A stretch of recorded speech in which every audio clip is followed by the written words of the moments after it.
For those of you who are new here, what we do is I introduce some of the things that we've got available.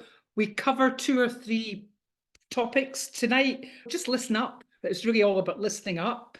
And then we go into a little bit more details about what we have available. But what I'm going to just put in the chat, for those of you who are NLP trained or know people that are NLP trained, I have got in April, we've got the NLP business coach, and that's only for people that have already attended an NLP practitioner, master practitioner, or business practitioner. I know that Jackie's already trained as a coach, Vladimira's trained with me as a coach. So the link is in the chat just now. But I'll give you some more details about that later. Okay, so just let's get started about listening up. Mastering it's really your active listening skills, because anyone can listen, but once you actively listen, you're looking, you're listening, and you're really paying attention. So one of the things that I learned from Dr. Richard Bandler is that people will tell you their problems and how to solve it in the first few minutes of speaking to them. When I first heard that, I didn't really believe it until I really started training and started listening. And it's amazing how much people will tell you when you give them space to be able to speak to you. That's, I think, the key. People that are NLP professionals or people that are coaches, one of the skills is really learning to listen, pay attention, but really listen from a state of curiosity rather than a state of thinking you know what you can do or wanting to help them or wanting to solve the problem. Because one of the things that starts to happen with people is people will be talking and all of a sudden you go, oh yeah, I know how to solve that. And you'll go into your inside world and you'll lose focus. You'll stop listening to what people are saying. And then they're probably just giving you the answer that they want and you've missed it. You have to be actively listening so you can hear this. You do this by going into a know-nothing state. This is when you hear what's being said while having no judgment, assumption, or interfering self-talk. Now, one of the things that we do, self-talk.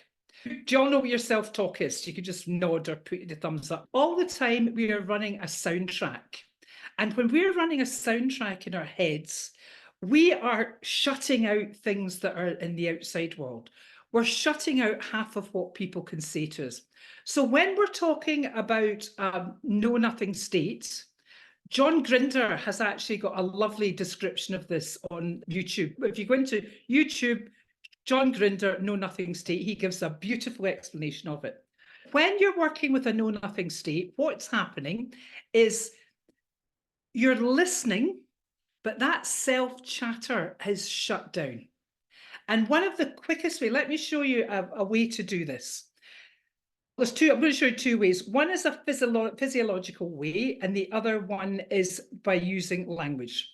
So the first thing I'd like you to do, I'd like you to start chatting in your head. Chat in your head about something that annoys you, something that irritates you. Really start chatting to yourself about something and really start listening to yourself talk. Now give yourself a number between 1 and 10.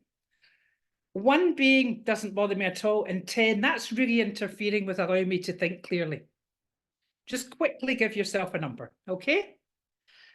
Now, what I want you to do, the physiological way to do this is take your tongue and press your tongue gently against the back of your front teeth. And then close your mouth so no one can see that happening.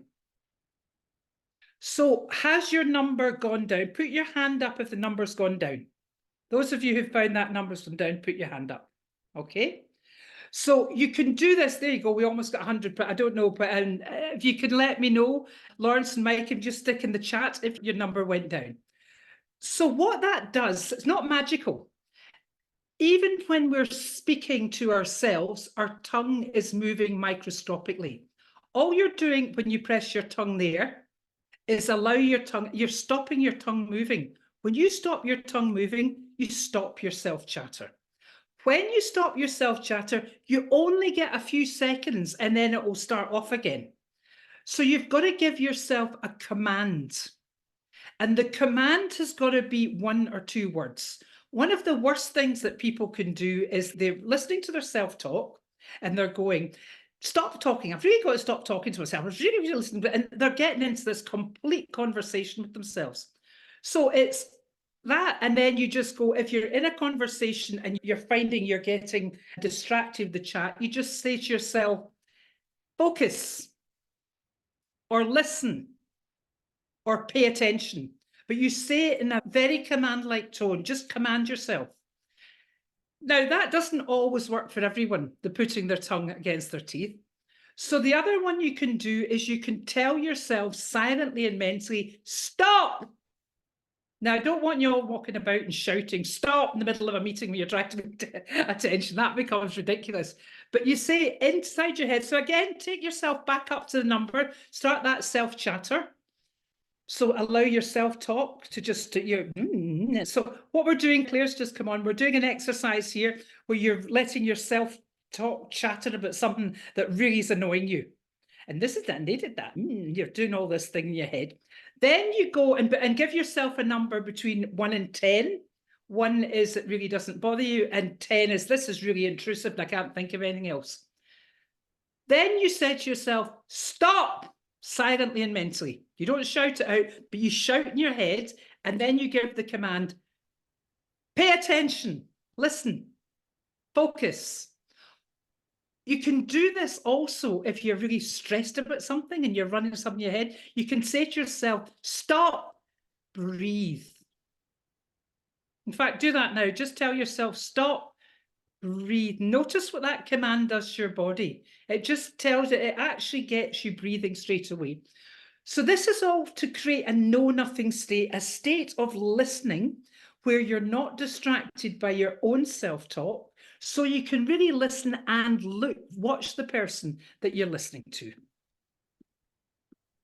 And then also listen out for voice tone. Voice tone is huge because we convey so much. Our communication is 20 to 30% the words we use, and it's 70 to 80% body posture and voice tone. So someone can say to you something like, you can say, do you understand that? Yeah. And there's a big question tone there, and actually they don't understand it. Or pay attention to gestures. Do you understand that? Yeah, I really understand it. Yeah, that's really clear. And meanwhile, their body is going, no, it's not. So any questions or anything you just want to share before we go on? Okay, Mike, what would you like to say? My question, is it important that the word to get you focused be the same word each time, or that it just be 1 word or 2 short words? 1 word or 2 short words, it doesn't matter. You'll get into the habit, you'll get to know the words that you want to use for yourself. For example, it could be stop, focus. And I use that a lot, say that I'm in a meeting and I'm starting to do my shopping in my head, this wonderful world we've got, and I start going, I know I really should be listening, but the person's not got my full attention, and I'm fine. And I say to myself, stop, focus, stop, listen, stop, pay attention. Or if I'm for my own changing, I just say stop and breathe. But the important thing is to really have a command rather than getting yourself into another conversation. Has that answered your question? Yeah, yes, thank you. And you'll get used to listening to your own, you'll get used to listening to, you could just leave your microphone on because it's not interfering. That's okay if you to leave that on in case you want to ask anything else, okay? Also, are they anxious, angry, or frustrated? You can hear someone's state. Someone might look very calm, but you can hear a shortness in what they're saying. And that shortness, yeah, of course I'm okay. No, you're not okay. We don't say to someone, you're not okay. You park that information and then you use more questioning techniques to find out what else is going on. So it's really helping you to pay attention to what's going on. You use this help to guide you on how to proceed. So as I say, you don't just turn around to someone and say, you're angry. No, you're actually sounding, I'll just wind back. What I do when I'm training or when I'm coaching, if I ask someone a question and it's maybe to do with knowledge that I would expect them to know, And if I get a little bit of a, yeah, I understand that, but I'm getting a hesitancy, I just go on to explain the thing I'm talking about. And it's incredible when you do this in a meeting, or if you do this in a group, you'll see the people who'd forgotten about it go, that's it. Oh, phew, I've got past that. So but I will use that as feedback to say, not everyone in this group knows what I'm talking about here, even although we maybe covered it last week. Or maybe my coaching client said they were going to do something and they've forgotten it. So I will just say, remember last week you discussed when you were going to, they'll say, so have you got everything ready from last week? Yeah. So remember last week you said you were going to report back on such and such. And you actually see people visibly relax going, phew. But that comes from me listening for voice tone and listening for hesitancy and someone not being sure. Okay. And then we've already spoken about the self-talk. When someone says something that sends you into solution mode, you start coming up with ways to solve the problem in your head. As human beings, we're natural problem solvers. And people don't want us to solve their problem a lot of the time. This is especially true. There's a slight difference between the way male and female brains work. Very often women need to download. Need to download. They need to vent, they need to download. And this can happen in partnerships where I'm married to a problem solver. So I'll be talking to someone. I don't want a solution to the problem. I just want to talk about it. Meanwhile, I'm getting the problem solved for me. And it's getting me slightly irritated. And this happens in business a lot. Because in business and coaching, you can be sitting coaching someone and all of a sudden they say something, go, okay, so that's the way I'm going to go. I can help them with that. And you start going down a route that maybe if you'd let that person continue talking, that route would change completely. Okay. So again, it's understand. And the minute you go into the problem-solving mode, you've cut off your connection with the outside world. You're completely in your inside world, and you've cut off that connection with the outside world. Okay. And then someone says something that makes you judge them, and you go into your own stuff. This is something that's so important for people, especially coaches, to do, is coaches have to be able to change their face a little bit. I'm going to have to put you on mute, Mike, because there's a little bit of background from there. So they have to be able to, if someone can say something to you that maybe you don't agree with, or shocks you, or goes against your values a little bit. If you're a professional coach, you've got to make a judgment whether you continue working with that person or not. But you can't show that judgment, that disapproval in your face. So focused listening is also being able to keep your face and your gestures and facial expressions very neutral. Because think of the eye rolls. Think of when someone says something to you and someone goes, or someone's giving a presentation, there's people in the audience doing that. What is that gesture sending to someone? It's sending messages of, here we go. There's lots of different messages it can be sending. And remember, in NLP, we're never assuming anything and we're not analysing. We're just observing, calibrating and using that information to help us. And then you're focusing the problem, not the solution. Very often when people come to you, if someone says, in fact, Vladimira, can you do this with me? If you come to me and say, Fiona, Fiona, I've got a problem. Fiona, I've got a problem. Okay, what's your problem, Vladimira? With me hearing the word problem and actually saying, what's your problem? I'm completely locking Vladimira into that problem. We do a whole other session on moving mindsets from problems to solutions, but watch what happens this time. So say it again, Vladimira. Fiona, I have a problem. Okay, so what's your situation? And you, right, and look, so I have she's double gone booked looking for clients. Okay, so you've double booked clients. So what has to happen to resolve that? So straight away, by listening, I've been able to change Vladimira's focus from being focused onto that problem to suddenly going and searching. So what has to happen to resolve that situation? But as I said, there's a whole other session we do that on moving mindsets from problems to solutions. So if you're sticking someone, if someone keeps talking about the problem and you keep asking questions about the problem, you're keeping someone locked in the problem. And people will give you their stories, their justifications, their reasons as to why that's a problem.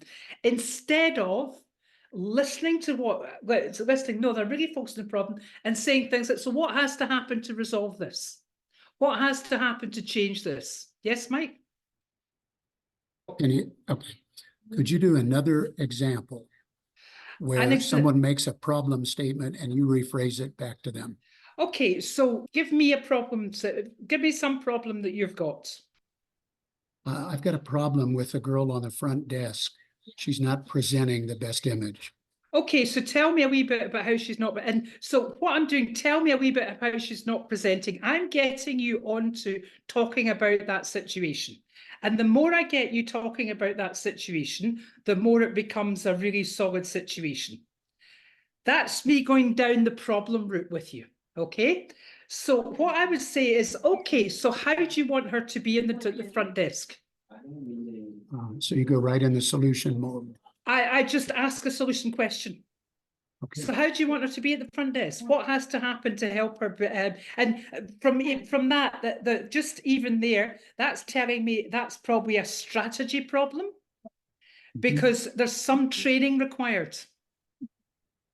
There's some training required about a standard that's required in the front desk.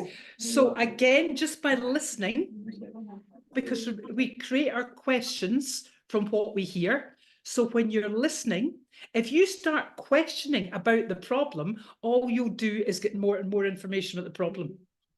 The minute you change that into a solution, you'll start getting people moving away from the problem and starting to get choice. Remember, when we work with NLP, what you're doing is giving people more choice. It's as simple as that.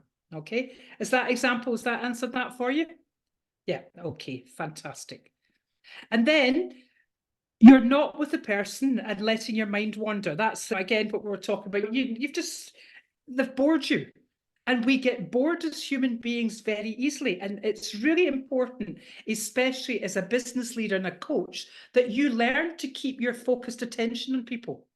Even when they can be telling you a story that's really boring you or you've heard it before, but it's really important that person gets that out. So you've got to just keep that attention no matter, and that's where I would be going, stop, pay attention, stop, listen. I'd be very aware that I was wandering in my head.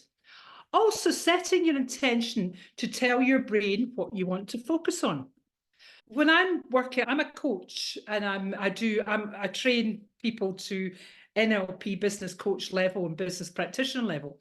But when I'm working executive coaching or business coaching, I will say to my brain, okay, what do I want to achieve with this? What does my client want to achieve today?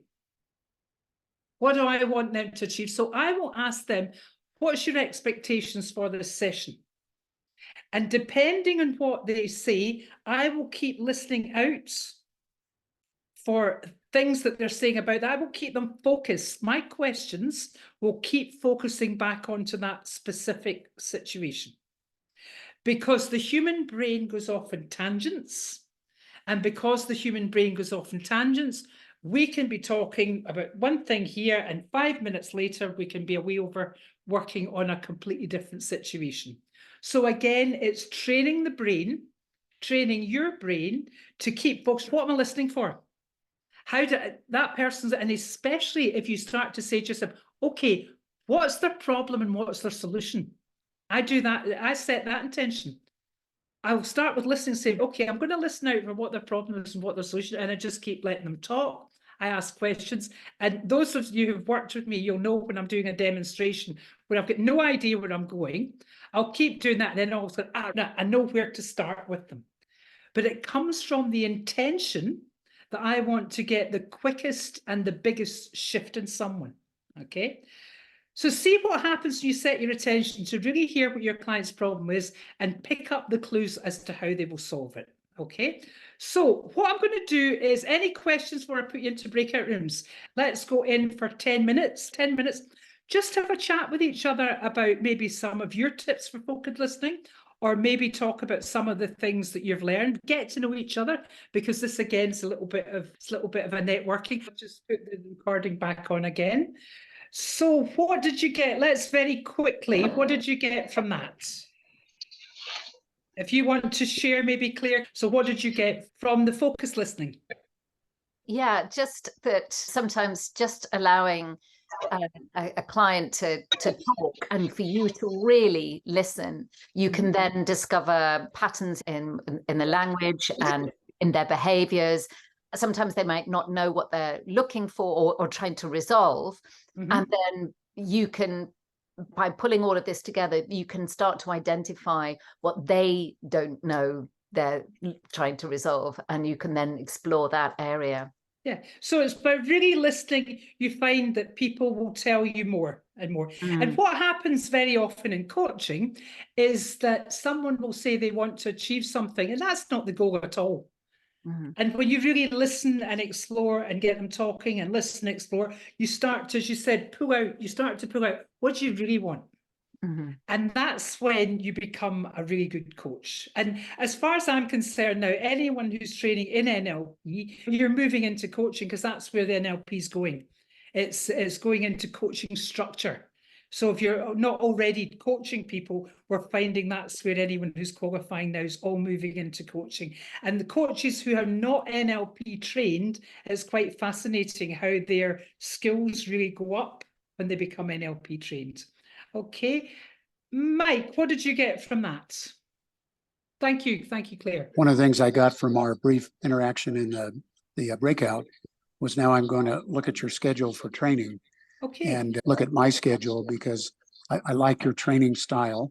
Thank you. I like your approach. So I'm going to look at your schedule and training and see if I can't join up and get more of this, because this is one of the reasons in particular I signed up for the Synergy project. I'm happy. If you want to hang on at the end here, I can have a chat with you. If you want to hang on, yeah, that'd be great. That'd be fine. Okay, thank you. Thank you. Thank you. So, Vladimira, what did you get from here? What did you get from the focus listening? Because I know you have listened before. You've listened before. You've trained with me, and I know you do focus listening. But is there any little nugget, a little difference that makes a difference you picked up tonight? Do you know, I've noticed since I've done the training with you, I can solve, like you said, you hit the problem straight away, just paying attention. And I think tonight was a lovely reminder, the stop and focus, because like you said, there are times when you just go into a different mode. Yeah. So that was like, oh yeah, it's really training yourself. It's training yourself to focus. Yeah. Okay. That was a nice reminder. Thank you. Yeah. Cool. Okay. Shaheen, thank you. Shaheen, what did you get? To me, it seems that my identity, it depends who is questioning. So I am here. So what I am representing is attuning to where I am. Yeah. Right? What I am revealing. So that is what I was reading. So I'm more in LLP focused here rather than the other side. So I can switch off the other part of my brain and I can become more focused on NLP and working with NLP. Yeah, working in it. And again, the focus listening, you're right. This is something you switch on and switch off. Yes. We can't go totally focused listening all the time. Yes, it is like a pendulum, right? Yeah. Anyone who's done a training with me knows, especially if it's in person or see me presenting, they'll see me very focused on presenting. And then when I come off, I'm not like that at all. I just switch off and I ask silly questions. And yeah, because it's too exhausting to keep like that all the time. But it's having a trigger, having an anchor that takes you into focus listening. Okay, thank you, Shaheen. Jackie. From sunny New York, by the looks of it, in the back of your car there. So I am very good at tuning people out and creating stories in my own head and going into the internal state. I'm very good at that. But once I did your training and you gave those strategies about saying stop, so that's how I focus and is able to be present and just be completely present so I can hear the problem. Yes. Because before I would start out okay, and then I would go off in my own little world. Yeah. But now being able to, I find that saying stop works really well for me, and my tongue, that physiological change works really well for me, so that I can hear, I can actually be present. So it's a beautiful strategy. Thank you, Jackie. That's what it's all about, is being present. And remember, the reason I teach both the physiological one with the tongue, because sometimes people will do that and nothing happens. And you go, that's okay. And then we've got one we do with language. Sorry, you missed that, Claire. Yeah. What I'd like you to do is just take yourself into your self-talk, just exactly as you did for the stop. But this time, instead of saying stop, you just put your tongue at the back of your teeth, and then close your mouth so no one can see that. And that brings your self-talk right down. But after you've got that space, you have to give yourself a command, because the brain will go back into... So you've got to give yourself a command. And the command can be stop, but you can do that, and then you can go focus, listen, pay attention, or breathe, if you're getting wound up about something. Okay, so very quickly, thank you very much for being here. Thank you very much, especially on Valentine's Day. Those of you who are NLP trained and would like to just do the Certified NLP Business Coach, this is a training that's starting on the 26th of April. It's 14 3-hour modules, and it is runs until the 1st of June. And let me see, I've just put it in I've put the link for that in the chats. But that's for people who have already done an NLP business practitioner or master practitioner. Also, what we have is we've got the how to use the NLP meta model in business. That's a self-learning course that I have, and it's over 60 videos, short, tiny videos. It's a very comprehensive course. Normally, we sell this for $399, and it's 75% discount for there. I will be sending the link for that out with the email I send out. Okay, and that is, for me, it's self-learning. It's on my platform, so you can actually go in and use this at any time. There's a very comprehensive workbook with that.